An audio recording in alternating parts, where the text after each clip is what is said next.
যখন তুমি নামাজ পড়বে তখনই তুমি সফল হয়ে যাবে। জোরে জোরে বলেন না সুবহানাল্লাহ, আর জোরে বলেন না সুবহানাল্লাহ।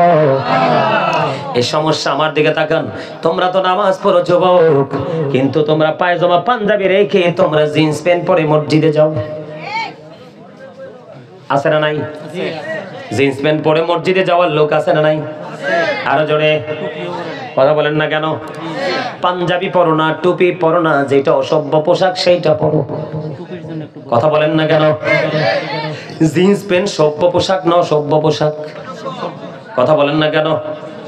আপনাদের বক্তব্যের উপর নির্ভর করে আমি ফয়সালা দিব। জিন্স প্যান্টটা কি কালা না সাদা? কালা কালা। বুখারী শরীফের মধ্যে এসেছে বন্ধু, যে ব্যক্তি টাকনুর নিচে ঝুলিয়ে ঝুলিয়ে পোশাক পরবে তার ঠিকানা হবে জাহান্নাম। আমি আপনাদেরকে বলি, আপনার আমার প্রাণের রাসূল তিনি কি বলেছেন? এদিক তাকান। আপনার আমার প্রাণের রাসূল তিনি কি বলেছেন বন্ধু? কোরআনে, আমি কোরআন থেকে আগে বলে দেই, নারীর পর্দা হলো মাথা থেকে পা পর্যন্ত ঢেকে রাখতে হবে। এটা হলো নারীদের জন্য পর্দা, এই পর্দা করা নারীদের জন্য ফরজ। আর আপনি আমি পুরুষ, পুরুষের পর্দা করার সিস্টেম আলাদা। আল্লাহ বলেছেন লিবাসুত তাকওয়া যালিকা খায়র। আল্লাহর কাছে সবচেয়ে পছন্দের পোশাক হলো তাকওয়ার পোশাক। ও দেরে খানবাড়ির আমার যুবক বন্ধুরা, তোমরা কথাটা প্রাণ খুলে শোনো। আমি তোমাদের দিকে তাকায়া বলতেছি, এদিক তাকাও। পুরুষের ফরজ, নারীর যেমন পর্দা ফরজ পুরুষেরও তেমন পর্দা ফরজ। পুরুষের পর্দা হলো বন্ধু, লুঙ্গি বলেন, প্যান্ট বলেন, পায়জামা বলেন, ট্রাউজার বলেন, যেটাই পরেন আপনার উপর দিয়া থাকবে নাভি বরাবর, আর নিচে দিক দিয়ে থাকবে টাকনুর উপরে। নাভির উপরে রাখতে হবে, কোনোভাবে আপনি নাভির নিচে পড়তে পারবেন না।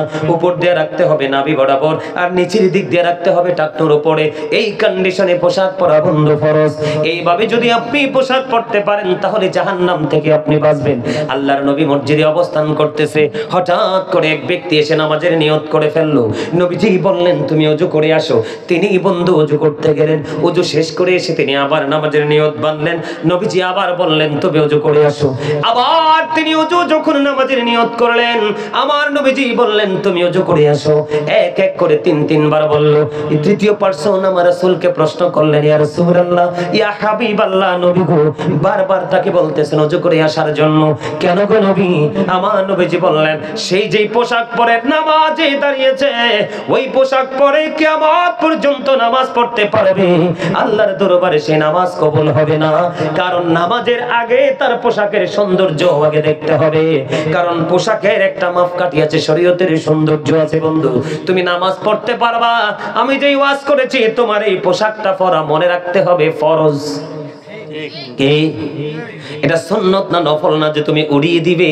তোমাকে বোঝে নেই, তুমি মনে মনে বলবে হুজুর আমি জিন্স প্যান্ট পরবো, ছাড়বো না, আমি টাকনুর তার উপরে বোটটা তুলে ফেলবো।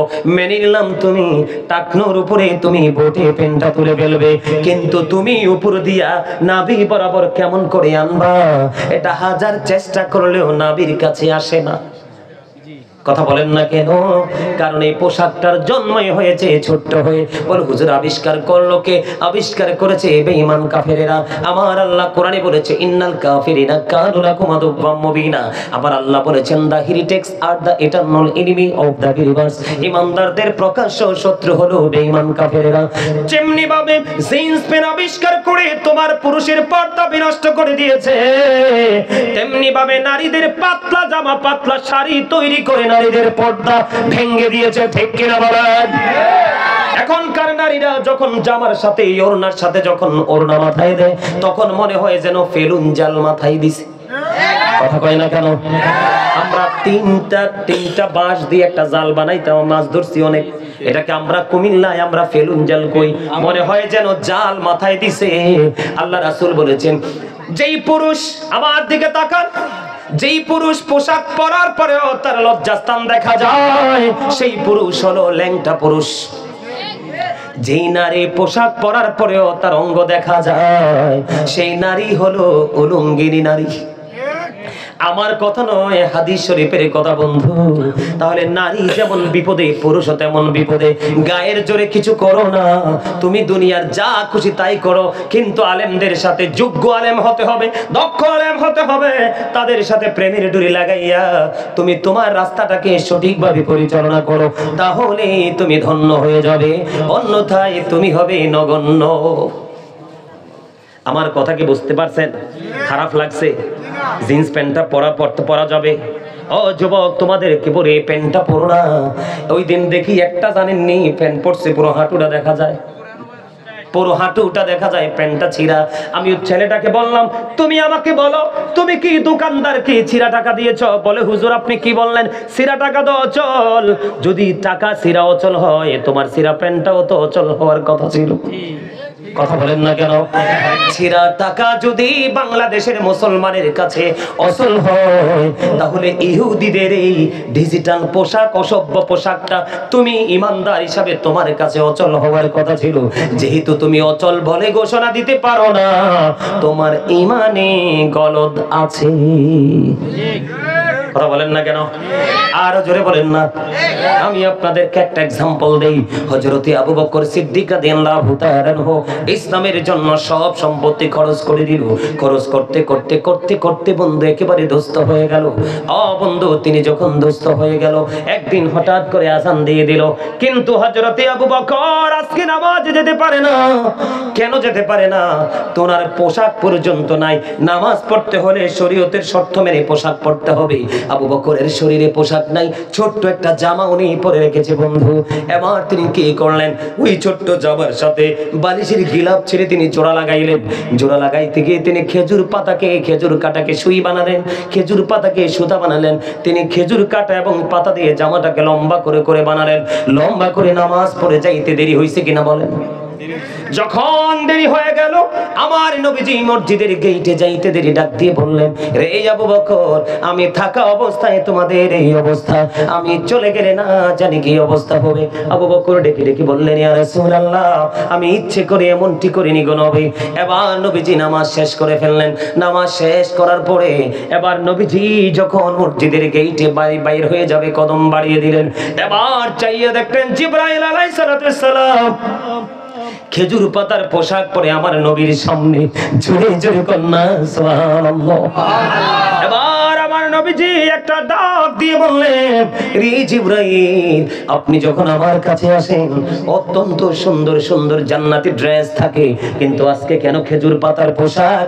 এবার জিবরাইল ডাক দিয়ে বললেন, ইয়া রাসূলুল্লাহ, ইয়া হাবিবাল্লাহ, নবী গো, আপনি চাইয়া দেখেন আবু বকরের পরনে খেজুর পাতার পোশাক। জোরে জোরে কন্যা সুবহানাল্লাহ। ওগো নবী, আবু বকরের সব তিনি দিনের জন্য, আল্লাহর সন্তুষ্টির জন্য তিনি দান করে দিল। আজকে পোশাকও নাই, একদিকে পোশাক নাই আর একদিকে আযান। তিনি নামাজও ছাড়তে পারবে না, কারণ এটা আমার মালিকের অর্ডার। এবার আবু বকর চিন্তা করলেন, নামাজ ছাড়বো না। খেজুর পাতা দিয়ে জামা বানাইয়া তিনি নামাজ পড়তে গেলেন। ও নবী গো, যখন আবু বকর খেজুর কাটা এবং খেজুর পাতা দিয়ে জামা বানাইয়া তিনি যখন এবার কি করলেন, নামাজের দিকে রওনা দিলেন। আমার আল্লাহ ডেকে ডেকে বললেন, ও আসমানের ফেরেশতারা সবাইকে ডেকে ডেকে বললেন, আজকে তোমরা আমার আবু বকরের সম্মানার্থে খেজুর পাতার পোশাক পরে নাও। ও নবী গো, ইয়া রাসূলুল্লাহ, ইয়া হাবিবাল্লাহ, নবী গো, আজকে আমি জিবরাইল না, ও বন্ধু, শুধু আমি জিবরাইল না, আজকে আসমানের সকল ফেরেশতারা আজকে আবু বকরের সম্মানার্থে খেজুর পাতার পোশাক পরেছি। জোরে জোরে কন্যা সুবহানাল্লাহ। ওই নামাজ পড়েন। আমি আপনাদেরকে বলি, আল্লাহ বলেছেন, আল্লাযীনা আমানু, যারা ঈমান এনেছে, ওয়া কানু ইয়াত্তাকুন, এবং তাকওয়া অবলম্বন করেছে, লাহুমুল বুশরা, তাদের জন্য সুসংবাদ, ফিল হায়াতিদ দুনিয়া, দুনিয়ার জীবনে, ও ফিল আখিরা, এবং পরকালের জীবনে। আপনি যদি ঈমান আনার পরে যদি তাকওয়া সম্পূর্ণ ব্যক্তি হতে পারেন, আমার আল্লাহ আপনাকে সুসংবাদ দিয়েছে দুনিয়ার জীবনে ও পরকালের জীবনে। জোরে জোরে বলুন না সুবহানাল্লাহ।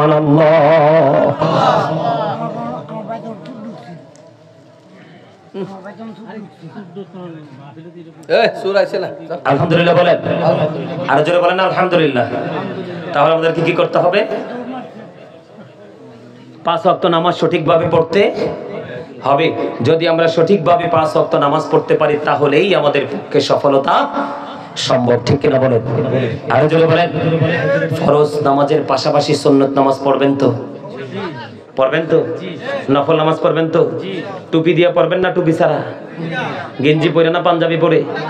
আর জোরে মনে রাখবেন, আপনি দোকানে যেই পোশাকে গেলেন, বাজারে যেই পোশাকে গেলেন, আপনি মসজিদেও সেই পোশাকে গেলেন, আপনাকে কি কেউ জান্নাতি মেহমান বলবে? ছেলেরা টুপি পরবে কোত্থেকে? ছেলেরা তো টুপি পরবে না, কারণ তারা টুপির জগতে নাই, তো টুপি ছাড়ার জগতে ঢুকছে। কি আপনি দেখেন না, এই যে ছেলেগুলো আসছে, এটা কি মাহফিল না সিনেমা হল? কথা বলেন না, মাহফিল না সিনেমা হল? একটা ছেলের মাথায় টুপি নাই। আমার কথা কি আপনারা বুঝতে পারছেন? আমার কথা আপনারা রাগ হইেন না, বাস্তবতা। আপনারা রাস্তায় হাঁটলে ছেলেরা অপেক্ষায় থাকে মুরব্বি সালাম দিবে, আমরা দিব না। রাস্তায় এখনকার ছেলেরা সালাম দেয় না, মুরব্বিরা সালাম দিতে হয়। এটা হচ্ছে আমাদের সব দিকে অবক্ষয়। এই আমি আজকে আপনাদেরকে একটা কথা বলে যাই, মনে রাখবেন, আমার হয়তো এখানে আর জীবনে আসা হবে না। একটা কথা মনে রাখি, যে মুরব্বী মানুষ, আপনারা যারা মুরব্বীরা আছেন, আপনারা চলে যাওয়ার পরে এই গ্রামের অবস্থা আর ভালো হবে না। কেন ভালো হবে না? তাদের মাথায় নাই ইসলাম, তাদের জবানেও নাই ইসলাম, তাদের হাতেও নাই ইসলাম, তাদের মুখেও নাই ইসলাম, তাদের চোখেও নাই ইসলাম, তাদের কানেও নাই ইসলাম, তাদের পথ চলায় নাই ইসলাম, তাদের চিন্তাধারায় নাই ইসলাম। তাহলে আপনি শান্তি চাইবেন কোনটা দিয়ে? শান্তি দেওয়ার মালিককে। আরে যে বলেন, প্রত্যেকটা ছেলে একই সেক্টরে, প্রত্যেকটা ছেলে একই সেক্টরে। আপনি দেখেন, এখনকার মানুষ খায় কিন্তু স্বাদ পায় না, এখনকার মানুষ ইনকাম করে কিন্তু বরকত পায় না। কথা বলেন না কেন? এখনকার মানুষ বেঁচে আছে ঠিকই, কিন্তু সুস্থতা ছাড়া। আপনি দেখেন, আমাদের কাছে যে দাদাভাই বসে আছে, ওনাদের মতো মুরব্বী, যে এখানে একজন আছে, ওনার মতো মুরব্বী কয়েক গ্রাম ঘষলে একজন পাওয়া যায় না। ওনারা রয়েছে, আপনারা তাদের চাইতে আরো অনেক মুরব্বীরা রয়েছেন, কিন্তু এখনকার অনেক ছেলেরা চলে যাচ্ছে। কি লাভ হবে আমি অন্যজনকে দোষে, সব পেয়েছি আমি আমার আপন কর্ম দোষে। কথা কি বুঝতে পারছেন? বুঝে নিতে হবে, এই ছেলেগুলোর ভবিষ্যৎ অন্ধকারাচ্ছন্ন। এরা মনে করে যে বাবার টাকা আছে, বাবা একটা বিল্ডিং করেছে, এটাই সুখ। না, তুমি 4 দেয়ালে ঘুমাবে কিভাবে? 4 দেয়ালের মধ্যে ঘুমাতে তো পারবে না। যে মানুষটা তোমাকে ঘুম পাড়িয়ে দিবে, সেই মানুষটাই তো অশান্ত, সেই মানুষটা শান্ত নয়। আর এটার জন্য দায়ী হলো বাবা মা, 100% দায়ী বাবা মা। প্রত্যেকটা বাবা মা যদি তার সন্তানকে ওইভাবে ট্রেনিং দিত, তাহলে কিন্তু প্রত্যেকটা সন্তান মানুষের মতো মানুষ হয়ে যেত। কথা কি বুঝতে পারছেন? আরো জোরে বলে। সত্যবাদীর সংখ্যা কমে যাবে, দিন দিন মিথ্যাবাদীর সংখ্যা বেড়ে যাবে। আজকে দেখেন, আমাদের সমাজ মিথ্যায় ছেয়ে গেছে। আল্লাহ রাসূল বলেছেন, মিথ্যা কথা বলার পরে একটা মানুষের জবান থেকে এত বেশি দুর্গন্ধ বের হয়, তাকে সেফটি দেওয়ার জন্য, সিকিউরিটি দেওয়ার জন্য যে ফেরেশতা অল টাইম তার সাথে যুক্ত করে দিয়েছে আমার আল্লাহ, ওই ফেরেশতাগুলো মিথ্যা কথা বলার কারণে তার মুখ থেকে এত দুর্গন্ধ বের হয়। এই দুর্গন্ধ সহ্য করতে না পেরে হাদিস শরীফের মধ্যে এসেছে 1760 গজ দূরে চলে যায় মিথ্যাবাদী পার্সনটাকে ছেড়ে। সরে বলেন না নাউজুবিল্লাহ। এখনকার মানুষ হাসতে হাসতে মিথ্যা বলে দেয় না, ভুল বললাম? ঠিক না? সম্মানিত উপস্থিতি, কোন দিকে কথা বলবো, শেষ নাই। সর্বশেষে বলবো, প্রতিদিন শিফট আকারে পৃথিবীতে ফেরেশতারা আসে। কি আকারে? সকালে এক শিফট, বিকালে একটা শিফট। শিফট আকারে পৃথিবীতে ফেরেশতারা আসে। সকালে যারা আসে বিকালে চলে যায়, বিকালে যারা আসে সকালে চলে যায়। ফেরেশতারা যখন রিটার্ন করবে, তখন আল্লাহ ফেরেশতাদেরকে জিজ্ঞেস করবে, ফেরেশতারা রে, আমার বান্দাগুলোকে যাই কি অবস্থায় পাইছো? যার নসিব খুব খুশনসিব, ফেরেশতারা তার পক্ষে সাক্ষী দিবে, আল্লাহ তোমার বান্দাগুলো কি যে পৃথিবীতে যে নামাজরত অবস্থায় পেয়েছি। এখন তুমি বিদায় নিয়েছো, রিটার্ন করেছো, এখন তুমি আসার সময় আমার বান্দাগুলোকে কি অবস্থায় রেখেছো? ফেরেশতারা বলবে, আল্লাহ গো, তোমার বান্দাগুলোকে আসার সময় নামাজরত অবস্থায় রেখে এসেছি। সুবহানাল্লাহ তো বলতে পারেন না? আপনার জান্নাতের মেহমানদের জন্য জান্নাতি খাবার হলো সুবহানাল্লাহ। সম্মানিত উপস্থিতি, অনেক আলোচনা হয়েছে। আমি যে আলোচনা করেছি মূল দুটো বিষয়, একটা হলো রাসূল আর একটা হলো নামাজ। নবীর সম্মান, নবীর মর্যাদা, নবীর ইজ্জত বোঝানোর জন্য বিভিন্নভাবে আপনাদেরকে এক্সাম্পল দিয়েছি।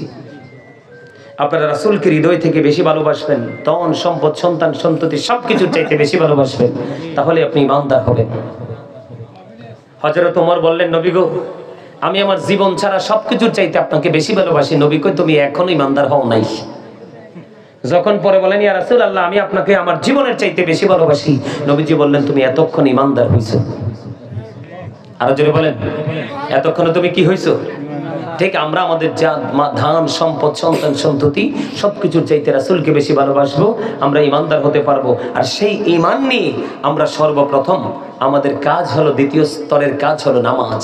আমরা নামাজ পরিপূর্ণভাবে পড়বো। আমরা যখন নামাজ পরিপূর্ণভাবে পড়বো, তাহলেই আমাদের জীবনটা কি হয়ে যাবে? বদলে যাবে। দুনিয়া এবং আখিরাত আমাদের নিয়ামতে পরিপূর্ণ হয়ে যাবে। আল্লাহ যেন আমাদের সবাইকে সেইভাবে পথ চলার তৌফিক দান করে, সকলে বলুন আমিন। সম্মানিত উপস্থিতি, এখন আমি একটু জিকির করব, জিকির করে কিয়াম করব, কিয়ামের পরে মোনাজাত দিব। আপনারা কিয়ামের পক্ষে না বিপক্ষে? কে কে কিয়ামের পক্ষে? নবীজিকে দাঁড়িয়ে সালাম দেওয়ার পক্ষে কে কে? সোজা করে হাত তোলেন। যারা পক্ষে হাত তুললেন, যারা পক্ষে না হাত তোলার দরকার নাই। কারণ আপনি এমনি যদি বলেন আমি রাজি, কিন্তু অন্তর দিয়ে রাজি না, তাইলে আপনি মুনাফিক হবেন। কারণ জবানে একটা, অন্তরে আরেকটা, এটাই হলো মুনাফিক। আর মুখে এবং অন্তরে যেটা একুরেট, সেটাই হলো কি? কথা কম না কেন? আরো জোরে। ও হানিফ ভাই তো বলছিল নাতে রাসূল কওয়ার জন্য। আমি একটা নাতে রাসূল ছোট্ট করে গাইয়া তারপরে শেষ করে দিব। আলহামদুলিল্লাহ বলেন। আরো জোরে। ভাইও 2 ঘন্টা পার হয়ে গেছে ওয়াজে। আরে হাত দিয়ে থাকলে কি হইছে? আমার বলছে ওয়াজ 2 ঘন্টা পার হয়ে গেছে। ওয়াজ কি হয়ে গেছে? 2 ঘন্টা পার হয়ে গেছে। আর সম্ভব না। 1.5 ঘন্টার মধ্যে ওয়াজ মিলাদ কিয়াম শেষ হওয়ার কথা ছিল, সেই জায়গায় 2 ঘন্টা হয়ে গেছে আলোচনা। আলহামদুলিল্লাহ বলেন। আরো জোরে। আপনারা তো 41 বছরে কিছু করতে পারেন নাই, আর আমি একদিনই কি করব?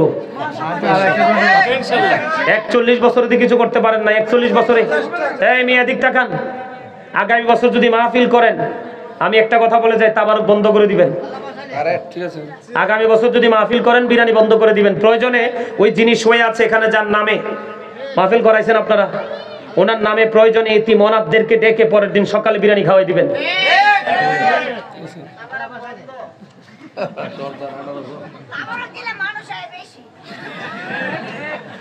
ছোট্ট একটা বাচ্চা, সেও কিন্তু কৌশলটা বুঝতে পারছে। আরে ভাই, আমাদের তো লজ্জা থাকা উচিত। আমি আল্লাহ রাসূলের বাণী, এই আমার দিকে তাকাও, এটা হাসির জায়গা না। আল্লাহ রাসূলের বাণী আলেমরা এসে শোনাবে, আমি সেটা শুনবো না? ছোট্ট একটু দুনিয়ার পেটটার কিছুক্ষণ শান্তির জন্য একটু বিরিয়ানি নিয়ে চলে আসবো? আমি নিজেকে মুসলমান দাবি করতে পারি? কথা বলেন না। একটু নিজের বিবেককে প্রশ্ন করেন যে আল্লাহ আমাকে তো নিয়ামত দিয়ে পাঠিয়েছে, যে নবীকে আমার জন্য রহমত হিসেবে পাঠিয়েছে, সে আল্লাহ এবং রাসূল সম্পর্কে হুজুর এত সুন্দর করে বয়ান দিল, আমি শুনতে আসবো না? আর ওই কর্তৃপক্ষ একটু তাবারুক দিবে, সেটা আমি খেতে চলে আসবো? ওই যে বললাম না, আমাদের বিবেক, বিবেক হলো আল্লাহর দেওয়া একটা নূর। যে বিবেক নামক নূরের অধিকারী হয়েছে, সে পরিপূর্ণ সাকসেস। আর বিবেক নামক নূর যে পায় নাই, তার মতো হতভাগা কেউ হতে পারে না। ঠিক না বলেন? নোয়াখালীর ভাষা একটা গজল গাইবো। আর মৃত্যুর কিছুক্ষণ আগে আলা হযরত একটা গজল লিখেছিলেন। হানিফ ভাই গজল শোনার জন্য 1000 টাকা দিয়ে দিয়েছে। মারহাবা বল। আর জোরে বল মারহাবা। আরেকটু মারহাবা বলেন মারহাবা। গজলটা কি গাইবো? আপনারা আমার সাথে সুর দিবেন তো? আর জোরে বলেন। सबसे औला वाला हमारा नबी, सबसे बड़ा वाला। সবাই বলেন। सबसे औला वाला हमारा नबी, सबसे बड़ा वाला।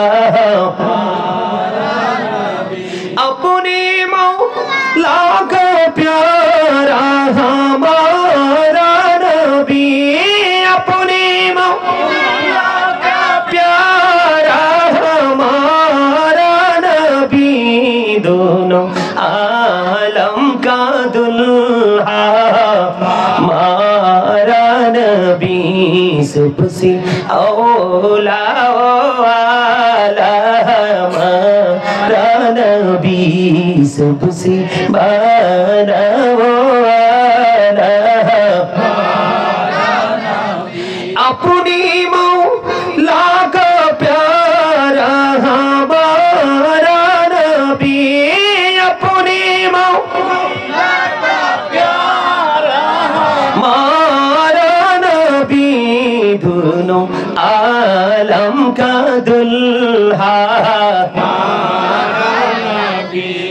दोनों आलम का दुल्हा सबसे औला वाला नबी सबसे बाला वाला खुल्को से औलिया औलिया से रसूल खुल्को से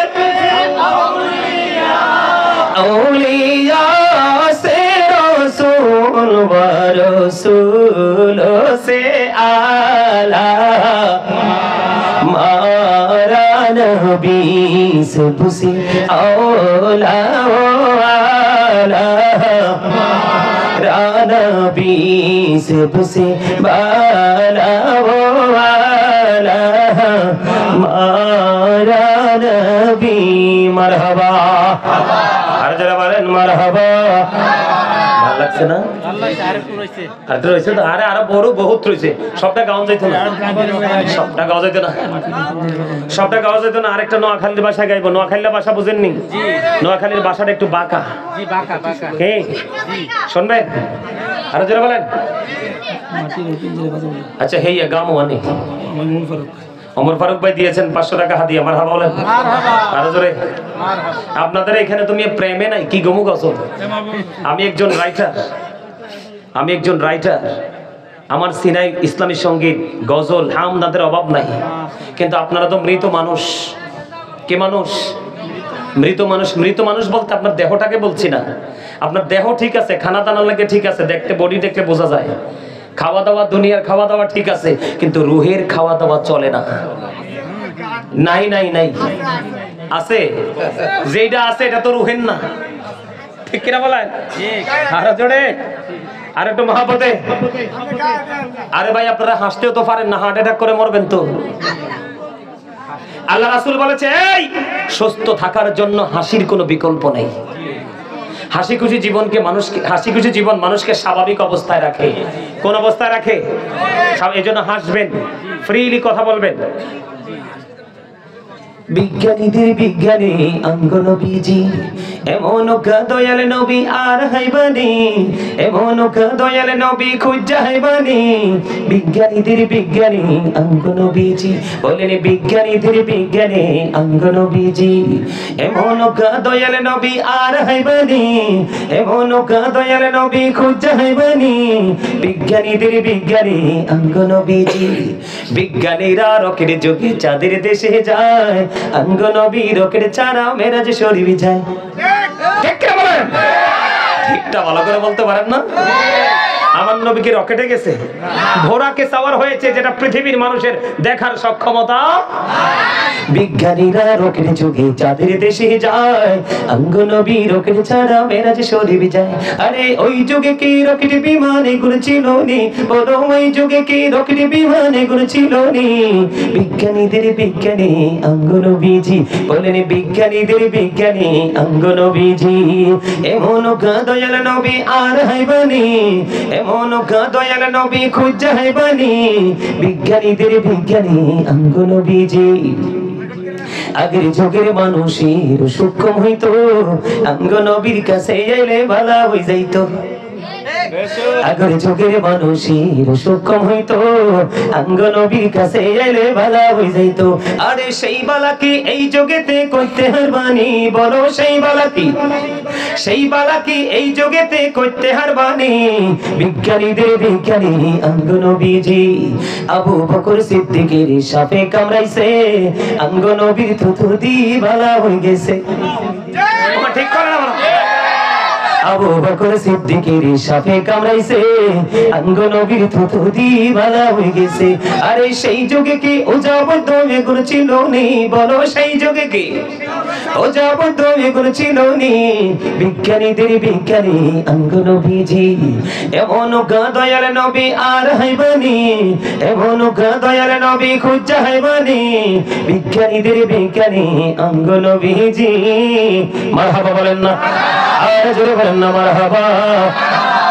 মজা লাগছে না? কথাগুলা খেয়াল করছেন নি? আটা কইতা হাদিয়া লাগবে তো, হাদিয়া লাগবে। হ্যাঁ, এই হাদিয়ার কথা কোনে চিন্তায় পড়ছে? আসলে তো হাদিয়া মানে আপনাদের ইন্টারভিউ নেওয়া। এই দেখেন ভাই, তুমি একটু দাঁড়াও তো, তুমি একটু দাঁড়াও। এই যুবকরা তোমরা সবাই একটা ছেলের দেখো, ওদিকে থাকো, তাদের দিকে কর্নার হোক। তার বয়স কিন্তু তোমাদের মতোই, সেম টু সেম, হয়তো একটু নির্বিষ হবে, এরকম না? দাড়ি রাখার কারণে হয়তো বোঝা যায় না। এই যে একটা ছেলে, এই যে শুরুতে আসছে, এই যে পলকহীন দৃষ্টি আলোচনার দিকে, এই একটা ছেলে, এই তার বীর ছবিটা নে। তোমরা মিয়া ক্যামেরাম্যান, তোমাদের মাথায় কি ওই এই যে পিছন দিয়ে বলেছে এর এই যে একটা ছেলে, এই যে ফার্স্ট টাইম থেকে এছাড়া তার চেহারা দেখো কত নূর, খুব সুন্দর চেহারা। তার চেহারাটা তোমরা দেখো, দেখা যায় তোমাদের চেহারাগুলো আয়নায় তাকাইও, ঠিক আছে? আমি কিন্তু তোমাদেরকে ছোট করছি না, আমি তোমাদেরকে জাস্ট এক্সাম্পল দিচ্ছি, এক্সাম্পল। এই আদা আমার দিকে তাকাও। টুপি সবাই ছাড়তে পারে কিন্তু ধরতে সবাই পারে না, এক্সাম্পল হলো ওইটা। তোমরা এখানে অনেক যুবক, কিন্তু এই ছেলেটার মাথায় টুপিটার কারণে দেখো তার চেহারা নূর যেন, গ্লেজ যেন আরো বেশি বেড়েছে। কথা কি ঠিক না? আমি তোমাদেরকে বলি, নামাজ সবাই ছাড়তে পারে কিন্তু ধরতে সবাই পারে। নবীর সুন্নাহ মোতাবেক জীবন যাপন করা থেকে বিরত থাকতে সবাই পারে কিন্তু ধরতে সবাই পারে। ঠিক প্রত্যেকটা সেক্টর এরকম, যে ধরতে পারে সেই হলো সাকসেস। তার পথ চলা হবে ভিন্ন, তার কথা বলার ধরন হবে ভিন্ন, তার উপস্থিতির নমুনা হবে ভিন্ন। কথা কি বুঝতে পারছেন? তোমরা যুবক ভাইদেরকে বলছি, তোমরা তার থেকে দেখে শিখবা। সে তো তোমাদের এলাকারই ছেলে, তাই না? তাই না? তোমরা কেন এটা করতে পারলে না? অন্য সময় এমনি চলো, কোনো সমস্যা নাই, কিন্তু আজকে তো তোমাদের এখানে মেহমানরা আসবে, দূর দূরান্ত থেকে আলেম ওলামারা আসবে, দিনের আলোচনা হবে। তোমরা তোমাদের মানসিকতাটাকে একটু চেঞ্জ করতে পারলে না? তোমরা তো দুনিয়াতে চিরজীবন থাকতে পারবা না তো। আসার যদিও সিরিয়াল আছে, যাওয়ার কোনো সিরিয়াল। কালকে দেখছো নি ট্রেনে, খবরে দেখেছি ট্রেনে 3টা ছেলে ট্রেনে ছাদ থেকে পড়ে মারা গেছে, একবারে কম বয়স, এখন 14, 15, 16, 17 বছর হবে, এরকমই হবে। মৃত্যু কিন্তু যেই কোনো সময় হতে পারে, পারে কি পারে না? আরো জোরে। তোমাদেরকে আমি বলছি, এই তোমরা যখন রাস্তায় চলবা, আমি তোমাদেরকে বলি ভাই, তোমরা যখন রাস্তায় চলবা, যখন তোমার মাথায় টুপি থাকবে, পরনে একটা পাঞ্জাবি থাকবে, তখন কিন্তু তোমার জুনিয়র যারা তোমাকে তাকে সালাম দিবে। তুমি যে মুসলমান কোনো সন্দেহ নাই। কিন্তু তুমি যদি এখন যে অবস্থায় আছো সেই অবস্থায় যদি তুমি আউট কোনো সাইডে যদি তুমি মারা যাও, তাহলে তোমাকে নিয়ে সন্দেহের মধ্যে থাকবে মানুষ, এটা কি হিন্দু নাকি মুসলমান। তোমাকে আইডেন্টিফাই করার জন্য তোমার আইডি কার্ড খুঁজবে, তোমার নাম খুঁজবে। কিন্তু তোমার যদি দাড়ি টুপি থাকে, এই অবস্থায় তুমি মারা যাও, নিঃসন্দেহে মানুষ বলবে এটা মুসলমানের বাচ্চা। কথা কি বুঝতে পেরেছো তোমরা? এগুলো একটু খেয়াল করে ভাই তোমরা চলবা। না মসজিদে যেভাবে যাবে, রাস্তাঘাটে তো এইভাবে চলবে না। মসজিদে যখন তুমি যাবে, তুমি হবে জান্নাতের মেহমান। আলহামদুলিল্লাহ, আরো জোরে আলহামদুলিল্লাহ। আর একটা গজল গাওয়ার অনুরোধ করেছেন ওমর ফারুক ভাই, মাটির পিঞ্জিরা, অত্যন্ত হৃদয় লাগার মতো একটা গজল গাইবো। সবাই যুবক ভাইদেরকে তোমাদেরকে বলছি, তোমরা একটু মন দিয়ে শুনবা, তোমাদের এই গজলটা বেশি শোনা দরকার। মাটির পিঞ্জিরা ভাঙ্গিয়া চুড়িয়া, একদিন তো যাইবে পাখি ছাড়িয়া ছাড়িয়া। মাটির পিঞ্জিরা ভাঙ্গিয়া চুড়িয়া, একদিন তো যাইবে পাখি ছাড়িয়া ছাড়িয়া ছেলে মেয়ে আসিয়া কাঁদবে চিৎকার মারিয়া জন্মের তোরে বাবাই যাই রে ছাড়িয়া ছাড়িয়া আলেমগণকে ডাকিয়া গরম পানি করিয়া আলেমগণকে ডাকিয়া গরম পানি করিয়া সাবান মেখে দিবে গোসল করাইয়া করাইয়া জানাজা পড়াইয়া মুর্দার খাটে চড়াইয়া কবর দেশিতে নিবে কান্দিয়া কান্দিয়া কবরেতে রাখিয়া মাথার মুষ্টি খুলিয়া লাফ মারিয়া উঠবে তোমায় ছাড়িয়া ছাড়িয়া বাঁশের ওই চাল বানাইয়া কলা পাতা বিছাইয়া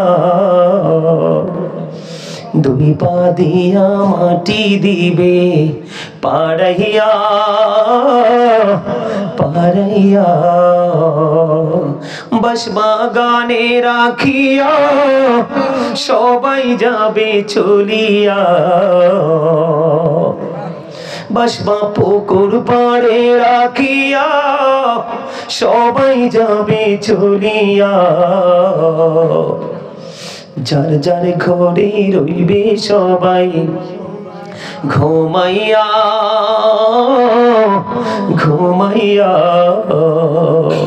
মাটির পিঞ্জিরা ভাঙ্গিয়া চুরিয়া একদিন তো যাইবে পাখি ছাড়িয়া ছাড়িয়া এই হইল বাই দুনিয়া কেউ তো কারো আপন না আল্লাহ ছাড়া আর তো আপন পাইবা না পাইবা না সময় বেশি বাকি নাই নিঃশ্বাসের তো বিশ্বাস নাই সময় বেশি বাকি নাই নিঃশ্বাসের তো বিশ্বাস নাই সময় থাকতে গুনাহ মাফ লও চাহিয়া চাহিয়া আল্লাহর জিকির করিয়া জবান রাখো বিঝাইয়া মৃত্যু কষ্ট যাইবে দূরে সরিয়া সরিয়া বলেন মাটির পিঞ্জিরা ভাঙ্গিয়া চুরিয়া একদিন তো যাইবে পাখি উড়িয়া উড়িয়া আলেমগণকে ধরিয়া এলেম কালাম শিখিয়া রোজা নামাজ লরে সাথী বানাইয়া বানাইয়া মাটির পিঞ্জিরা ভাঙ্গিয়া চুরিয়া একদিন তো যাইবে পাখি উড়িয়া উড়িয়া মারহাবা বলেন না বাস্তব কথা না এই সময় আমাদের সবার জীবনে আসবে না যেহেতু আসবে আমাদেরকে সময়ের জন্য পরিস্থিতির জন্য অল টাইম নিজেকে প্রস্তুত রাখতে হবে আমি আমার যুবক ভাইদেরকে বলি তোমরা সর্বশেষ আমি আর আলোচনা করব না শেষ আলোচনা, এই মোবাইলের মাধ্যমে তোমরা ইহুদি নাসারাদের অনুষ্ঠান, তাদের সংস্কৃতির চর্চা তোমরা করছো, কিন্তু তোমরা একটা বারও কি ভাবছো যে কোনো বেঈমান, কোনো কাফের, কোনো মুশরিক আমাদের ধর্মের চর্চা তারা করে না? তুমি চিন্তা করো তো বিষয়টা কোথায়। আমরা যাদেরকে ফলো করতেছি, যাদেরকে দেখতেছি, তারাই আজকে ফিলিস্তিনে আমাদের মুসলমান ভাইদেরকে ঢালাওভাবে হত্যা করতেছে, আর আমরা তাদেরকেই ফলো করতেছি। ঠিক না ঠিক? আমি তোমাদেরকে বলি, একটু সচেতন হও, একটু অ্যালার্ট হও, কারণ তোমাকে পরিবেশ কেউ তৈরি করে দিবে না, তোমার পরিবেশ তোমাকেই তৈরি করতে হবে। তোমার ফিউচারকে কেউ ব্রাইটনেস করবে না, তোমারটা তোমাকেই করতে হবে। পৃথিবীতে কোনো কিছু অটো হয় না, প্রত্যেকটা জায়গা তৈরি করে নিতে হয়। আমি বলছি না যে তুমি পৃথিবীর আনন্দ উৎসব তুমি করো না, তুমি করো, কিন্তু পৃথিবীর ফাঁকে ফাঁকে তুমি মাঝে মাঝে একটু সময় আল্লাহ রাসূলের গোলামিটাও করো, তাহলেই তুমি হবে আল্লাহ রাসূলের কাছে কোরআন হাদিসের দৃষ্টিতে তুমি সবচেয়ে বুদ্ধিমান। ঠিক কিনা? তুমি সবচেয়ে বেশি বুদ্ধিমান হবে তখনই যখন তুমি ধর্মীয় চর্চার পাশাপাশি নিজের জীবনকে পরিচালনা করবে। সম্মানিত উপস্থিতি, তোমাদের জীবনকে পরিচালনা করার জন্য তোমার জীবনে একজন উপদেষ্টা প্রয়োজন, যে উপদেষ্টা সম্পর্কে আল্লাহ বলেছেন, join with my dear people, come to my paradise. Allah বলেছেন, ফাদখুলি ফি ইবাদি ওয়াদখুলি জান্নাতি। আল্লাহ বলেছেন, join with my dear people, আমার প্রিয় লোকেদের সাথে যুক্ত হও, কাম টু মাই প্যারাডাইস, আমার জান্নাতে চলে আসো। জোরে জোরে সুবহানাল্লাহ। আল্লাহর প্রিয় লোক কারা? হক্কানি আলেম এবং হক্কানি আল্লাহর ওলিরা। আল্লাহ কোরআনে বলেছে, behold verily the friends of Allah have nothing to fear or to regret. Allah বলেছেন, আলা ইন্না আউলিয়া আল্লাহি লা খাউফুন আলাইহিম ওয়া লা হুম ইয়াহজানুন। আল্লাহর ওলিদের কোনো ভয় নেই, তাদের কোনো চিন্তা নেই। বলেছে কে? আল্লাহ। তুমি সেই চিন্তা মুক্ত মানুষের সাথে যুক্ত হও, তুমি অটোমেটিক টেনশন ফ্রি হয়ে যাবে, চিন্তা মুক্ত হয়ে যাবে। আল্লাহ রাব্বুল আলামিন আরো বলেছেন, we are your protecting friends in the life of the world and in the hereafter. Allah বলেছেন, নাহনু আউলিয়াউকুম ফিল হায়াতিদ দুনিয়া ফিল আখিরাহ। আমরাই তোমাদের বন্ধু দুনিয়ার জীবনে এবং পরকালের জীবনে। তুমি যাকে ভালোবাসবে আল্লাহওয়ালা লোক, সে তোমার বন্ধু হবে দুনিয়াতেও আখিরাতেও। এটা তোমার নাজাতের একটা বড় ওসিলা। সম্মানিত উপস্থিতি, এই জন্য তোমাকে ওই ধরনের পার্সনদের সাথে গুড কমিউনিকেশন রাখতে হবে। এই জন্য অল টাইম তাদের সাথে তোমার একটা ভালো যোগাযোগ রাখতে হবে। এই জন্য, কারণ এপারে কিন্তু বিপদে পড়লে সহযোগী পাওয়া যায়, অভাবে পড়লে ধার পাওয়া যায়। যায় কি যায় না? অভাবনটনে পড়লে ধার পাওয়া যায়। তুমি অসুস্থ হলে, এই যুবক ভাইরা তোমরা শোনো, তুমি যখন অসুস্থ হবে ট্রিটমেন্টের জন্য তুমি ডক্টর এবং হসপিটাল দুটোই কিন্তু তুমি পাবে। পাবে কি পাবে না? পাবে না? এই পৃথিবীতে পাওয়া যায়, কিন্তু ওপারটা এত ভয়ঙ্কর, এত ভয়ঙ্কর। আল্লাহ একবার স্পষ্ট করে বলেছেন, লা ইয়ামুতু, people will not die that day. সেদিন মানুষ মরতে পারবে না। আল্লাহ বলেছেন, ফিহা ওয়ালা ইয়াহইয়া, people will not be able to live that day. সেদিন মানুষ সেখান থেকে বাঁচতেও পারবে না। আল্লাহ বলেছেন, ওমা হুমান হাবি গায়িবিন, people will not be able to escape that day. মানুষ সেদিন সেখান থেকে পালাতেও পারবে না। আরো বড় ভয়ঙ্কর খবর হলো, এই পৃথিবীতে কিন্তু আমাদের অর্থনৈতিক পাওয়ার যেমন, খাবারের কোয়ালিটি, পোশাক আশাকের কোয়ালিটিও তেমন আছে না? আছে না? কিন্তু ওপারটাও এমনই হবে। আপনি পৃথিবীতে যেমন কর্ম করবেন, ঠিক রেজাল্টটাও ঠিক তেমনি ভাবে পাবেন। আপনি যদি অপরাধী হন, আপনার ভয়ঙ্করতাটা কেমন হবে দেখেন। আল্লাহ রাসূল কি বলেছে, এদিক তাকান। একটা খাবার পাপীদের জন্য বরাদ্দ আছে, কোরআন এসছে, সেটার নাম হলো জাক্কুম। এটা কাঁটাযুক্ত একটা বিষাক্ত ফল। এই মুহূর্তে যদি ডেইলি খানবাড়ির জমিনে পড়ে, বাংলাদেশ থেকে আমেরিকা যাইতে বিমানে করে মিনিমাম 24 ঘন্টা লাগে। কয় ঘন্টা?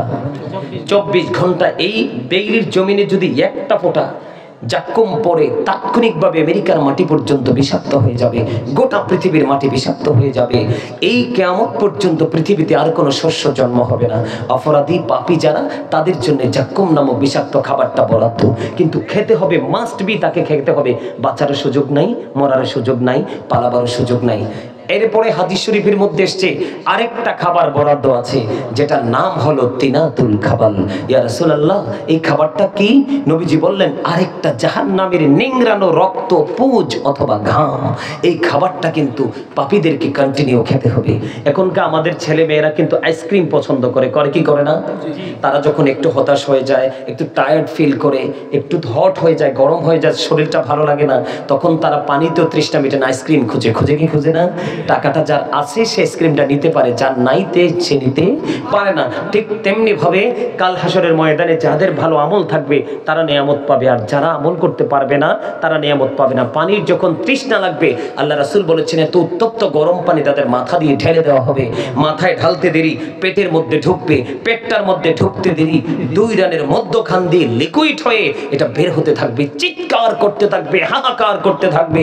কিন্তু সেই দিন সে কোনো সহযোগী পাবে না, কারণ আমার আল্লাহ বলেছেন আমালিজ জালিমিনা মিন আনসার, যারা অত্যাচারী, যারা জালেম, তাদের জন্য আমার আল্লাহ বিপদের মুহূর্তে কোনো সাহায্যকারী রাখেনি। এই জন্য আমি আপনাদেরকে বলছি, যুবক ভাইদেরকে বলছি, মা বোনদেরকে বলছি, পৃথিবীতে এসছি যেমনি একলা, যাবো কিন্তু একলা। মাঝখানের এই সময়টা আপনার জীবনে বৃথা আপনি কাটিয়েছেন। মনে রাখবেন এই মুরব্বীদের সময়ের চাইতে আমাদের সময় কম। মুরব্বীদের কনফিডেন্স থেকে আমাদের কনফিডেন্স একেবারেই কম। সম্মানিত উপস্থিতি, তো এই জন্য আমি আপনাদেরকে বলবো, পৃথিবীতে চলার পথে আমরা আল্লাহ রাসূলের কথা বলবো না, আমাদের ফিউচার কবরের কথা, বর্জকের কথা আমরা বলবো না। আল্লাহ যেন আমাদেরকে ঈমান আমল নিয়ে পরিপূর্ণভাবে সুস্থ মস্তিষ্ক নিয়ে আমরা যেন জীবন যাপন করতে পারি। আজকে যত আলোচনা হয়েছে সকল ত্রুটি ক্ষমা করে দিয়ে, যত আলোচনা করেছি ভালো লাগলে সেই আমলগুলোকে, সেই কথাগুলোর উপর ভিত্তি করে আমল করার প্রত্যাশা নিয়ে আমরা যেন আগামী পথ চলতে পারি। আল্লাহ যেন আমাদেরকে সেই তৌফিক দান করে। সকলে বলুন আমিন। এই বলে আমি আমার সংক্ষিপ্ত আলোচনা শেষ করেছি। ওয়াকিরি দাওয়ানা আলহামদুলিল্লাহি রাব্বিল আলামিন। এখন আমি একটু জিকির করব, জিকির করে নবীজিকে দাঁড়িয়ে সালাম দিব, সালাম দিয়ে বসে মুনাজাত দিয়ে দেব। আমার দাদা এটা করতো, আর আমার আব্বা উনি ছিলেন আমার দাদা। আলহামদুলিল্লাহ। 500 টাকা দিল। আরো জোরে বলেন আলহামদুলিল্লাহ। আরেকটু মহব্বতে, আরো জোরে। উনি আমার কাছ থেকে কিছু জিকির শুনতে চাইছে, ওই জিকিরগুলো আমি ছোট্ট ছোট্ট করে একটু করব, কারণ বাঁচলে না দেখা হবে, আর হয়তো বা জীবনের দেখা নাও হতে পারে। আমি একটু একটু করে ছোট্ট ছোট্ট করে একটু জিকিরগুলো করব, আপনারা আমার সাথে একটু জিকির করবেন। করবেন তো? লা ইলাহা ইল্লাল্লাহ, আল্লাহ আল্লাহ জিকির দুটো কিন্তু আগে করে ফেলেছি, আরেকটা জিকির বাকি আছে। এই জিকিরগুলো করতে করতে আমি দাঁড়িয়ে যাব। নবীজিকে দাঁড়িয়ে সালাম দেওয়ার পক্ষে কে কে আছেন হাত তোলেন সোজা করে। যারা হাত তোলেন নাই, যারা হাত তোলেন নাই না হাত নামান, দাদা ভাই হাত নামান। যারা হাত তোলেন নাই তাদের কাছে কি মনে হয় নবীজিকে দাঁড়িয়ে সালাম দেওয়া কি অযৌক্তিক? আপনাদের কাছে কি মনে হয় মসজিদে নববীর মিম্বরে দাঁড়াইয়া যদি হাসান ইবনে সাবিত নবীজিকে দাঁড়িয়ে সালাম দিতে পারে, তা আপনি আমি কে? কথা বলেন।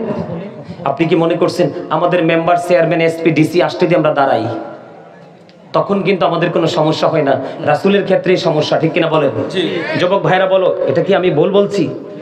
এই আমাদের মেম্বার, চেয়ারম্যান, আমাদের মধ্যে যে পার্সনগুলো আছে তাদের চাইতে আমার নবী সম্মানী কিনা? সৃষ্টির মধ্যে সর্বশ্রেষ্ঠ সম্মানী কে? এই আমি তোমাদেরকে বলি, কোট করে নিয়ে যাও, সূরা ফাতির মধ্যে আল্লাহ রাব্বুল আলামিন বলে দিয়েছে ওয়া তুআজ্জিরহু ওয়া তুওয়াক্কিরহু। আল্লাহ বলেছেন তোমরা আমার হাবিবকে সাহায্য করো এবং সম্মান করো। Help him and respect him. নবীজিকে দাঁড়ানো মানে তো নবীজিকে সম্মান করা। এখন নবীজি কি মরে গেছে? কথা বলেন। এই আল আম্বিয়াউ আহিয়াউন ফি কুবুরিহিম ইউসাল্লুন। নবীরা তাদের আপন আপন রওজায় জিন্দা নামাজরত অবস্থায় আছে। তাইলে আমি কি নবীজিকে সালাম দিলে নবীজির কাছে সালাম পৌঁছানোর কেউ নাই? তাহলে সালাম দিতে আপত্তি কোথায় আপনার? ভালো না লাগলে দিবেন না, কিন্তু কেউ দিলে তাকে বকা দেওয়ার দরকার নাই। কথা কি বুঝতে পারছেন? আর জোরে বলেন। সুবহানাল্লাহ ওয়ালহামদুলিল্লাহ লা ইলাহা ইল্লাল্লাহ। সুবহানাল্লাহ ওয়ালহামদুলিল্লাহ লা ইলাহা ইল্লাল্লাহ। লা ইলাহা ইল্লাল্লাহ লা ইলাহা ইল্লাল্লাহ। আরশ কুরসি লৌহ কলম সৃষ্টি যাহার ওসিলা। আরশ কুরসি লৌহ কলম সৃষ্টি যাহার ওসিলা। অনিজে আল্লাহ খুশি হইয়া নাম রাখলেন হাবিবুল্লাহ। সুবহানাল্লাহ আলহামদুলিল্লাহ মহব্বতে সুবহানাল্লাহ আলহামদুলিল্লাহ লা ইলাহা ইল্লাল্লাহ। লা ইলাহা ইল্লাল্লাহ লা ইলাহা ইল্লাল্লাহ। নামের সাথে নাম মিশাইয়া যারে আল্লাহ পাঠাইলা। নামের নবীর সাথী নাম মিশাইয়া যারে আল্লাহ পাঠাইলা নিজে আল্লাহ দোস্ত বলে তাহার প্রেমে মজিলা সুবহানাল্লাহ আলহামদুলিল্লাহ লা ইলাহা ইল্লাল্লাহ সুবহানাল্লাহ আলহামদুলিল্লাহ লা ইলাহা ইল্লাল্লাহ লা ইলাহা ইল্লাল্লাহ লা ইলাহা ইল্লাল্লাহ হাসবি রব্বি জাল্লাল্লাহ ফি কলবি গায়রুল্লাহ নূর মুহাম্মদ সাল্লাল্লাহ লা ইলাহা ইল্লাল্লাহ নূর মুহাম্মদ সাল্লাল্লাহ লা ইলাহা ইল্লাল্লাহ হাসবি রব্বি জাল্লাল্লাহ ফি কলবি গায়রুল্লাহ নূর মুহাম্মদ সাল্লাল্লাহ লা ইলাহা ইল্লাল্লাহ নূর মুহাম্মদ সাল্লাল্লাহ লা ইলাহা ইল্লাল্লাহ আমরা সবাই গুনাহগার ডাকি তোমায় বারে বার আমরা সবাই গুনাহগার ডাকি তোমায় বারে বার দয়াল নবীর উসিলায় পার করো হাসর বেলা হাসবি রব্বি জাল্লাল্লাহ নূর মুহাম্মদ সাল্লাল্লাহ লা ইলাহা ইল্লাল্লাহ নূর মুহাম্মদ সাল্লাল্লাহ আল্লাহ তুমি নিরাকার নাই তোমার আকার সাকার আল্লাহ তুমি নিরাকার নাই তোমার আকার সাকার কোন নামে ডাকিব তোমায় বলে দাও মাবুদ আল্লাহ হাসবি রব্বি জাল্লাল্লাহ নূর মুহাম্মদ সাল্লাল্লাহ লা ইলাহা ইল্লাল্লাহ নূর মুহাম্মদ সাল্লাল্লাহ لا إله إلا الله محمد رسول الله صلى الله عليه وسلم الله الله الله لا إله إلا هو الله الله الله لا إله إلا هو نجني توبيতে নৌকা না জানি সাঁতার আইরে দয়া করে পার করিও জাহান্নাম মাজার নবীজি আল্লাহ আল্লাহ আল্লাহ লা ইলাহা ইল্লাল্লাহ আল্লাহ আল্লাহ আল্লাহ লা ইলাহা ইল্লাল্লাহ সশরীরে জিন্দা নবীজি সোনার মদিনায় আসুন সবাই দাঁড়াইয়া সবাই দাঁড়াইয়া সালাম জানাই নবীজি আল্লাহ আল্লাহ আল্লাহ لا إله إلا هو يا نبي سلام عليك يا رسول سلام عليك يا حبيب سلام عليك سلام